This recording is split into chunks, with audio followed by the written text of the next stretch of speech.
I suppose really I'm here on behalf of the residents of Aberconwy, and it's about making sure that policies that are made and implemented here actually, you know, sort of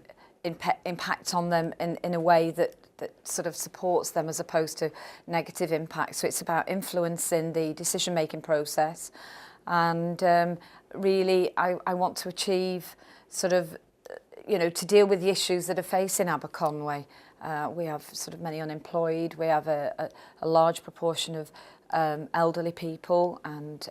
you know, there's this sort of ticking time bomb where, you know, sort of with social services and care for the elderly.